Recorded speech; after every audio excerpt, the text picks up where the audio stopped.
Supreme court द्वारा आरक्षण के उपवर्गीय के खिलाफ बहुजन समाज पार्टी के साथ साथ भीम आर्मी के सदस्यों ने भारत बंद का आह्वान करते हुए वाराणसी के जिला मुख्यालय पर हजारों की संख्या में प्रदर्शन किया। इस अवसर पर पार्टी के वरिष्ठ नेता और लालगंज के पूर्व सांसद डॉक्टर बलिराम ने कहा कि हम लोग अपने धरना प्रदर्शन के माध्यम से राष्ट्रपति को संबोधित ज्ञापन सौंप कर यह मांग करते हैं कि जो अपवर्गीकरण हमारे आरक्षण में किया गया है उसको संविधान की 9वीं सूची में डालने का कष्ट करें। राष्ट्रपति इस मामले में हस्तक्षेप करके प्रधानमंत्री को इस कार्य को करने के लिए पहल करें जिससे कि हम लोगों का भला हो सके। दलित और वंचित समुदाय हमेशा से आरक्षण के माध्यम से समाज के ऊपरी पायदान पर आने का प्रयास करता है। ऐसे में यह उचित होगा कि 9वीं सूची में डालकर दलित वंचित समुदाय का कल्याण करने का कार्य सरकार करे।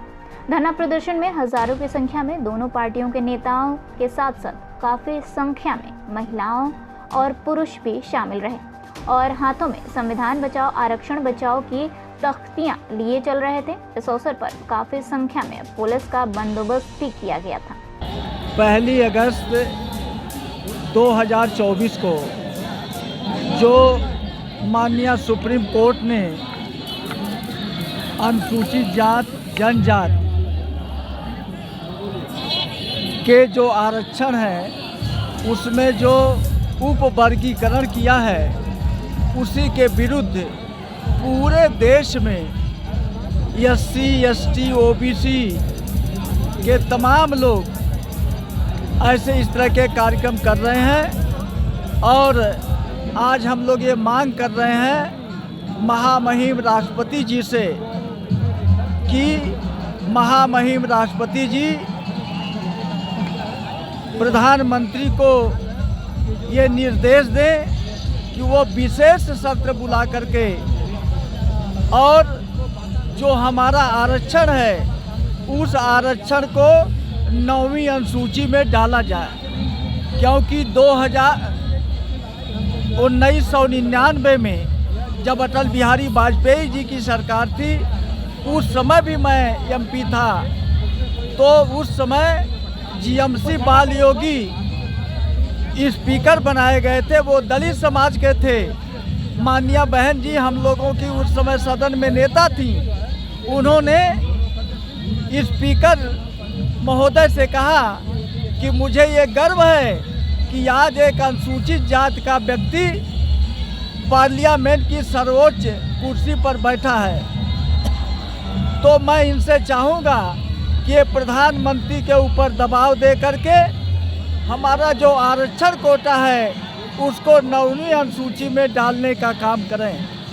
और इसके लिए आनन फानन में रामविलास पासवान जी ने हर पार्टी के SC ST के जितने भी सांसद थे उनका उन्होंने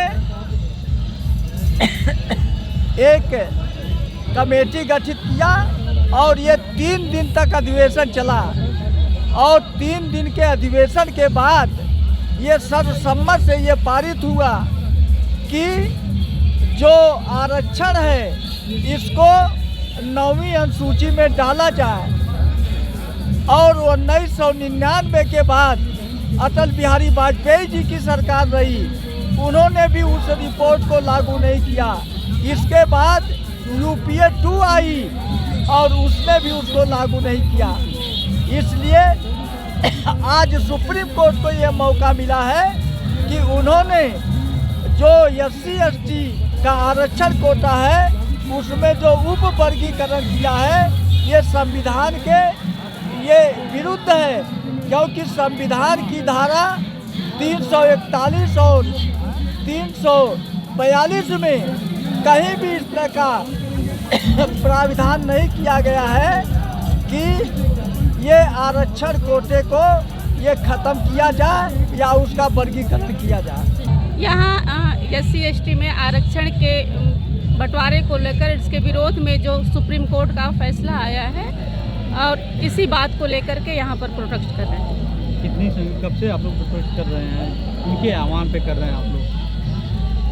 ये आंदोलन पूरे समाज का आंदोलन है। पूरे भारत बंद का आह्वान ये समाज ने किया है और समाज के संकेत को पाकर समाज के ही लोग यहाँ पर इकट्ठे हैं, पूरे लोग जी। तो क्या लगता है मांगे आपकी पूरी हो जाएंगी इस प्रोटेस्ट के वजह से? बिल्कुल पूरी होनी चाहिए, क्योंकि ये संविधान में निहित नहीं है। जिस तरह का फैसला आया है, जिस तरह से लगातार बंटवारे पर बातें होती है, ये ऐसा नहीं है कि संवैधानिक रूप से लिया गया निर्णय है, ये असंवैधानिक निर्णय है और इसका समाधान होना ही चाहिए और होगा। ST/SC के तमाम जो है कि आपके नेता हैं, लेकिन आप लोग आज सड़कों पर उतर कर भारत बंद का ऐलान भी कर रही है, तो क्या लगता है कि महामहिम की गाने तक और उनके द्वारा आप लोग के पक्ष में निर्णय लिया जाएगा? कि नेता हैं, पार्टियों के नेता हैं, लेकिन हम लोग जितने भी लोग हैं यहाँ पर नेता यानी कि पार्टी के नेता के अतिरिक्त यहाँ बाबा साहब अम्बेडकर को मानने वाले हैं। फूले साहू अम्बेडकर का जो आंदोलन है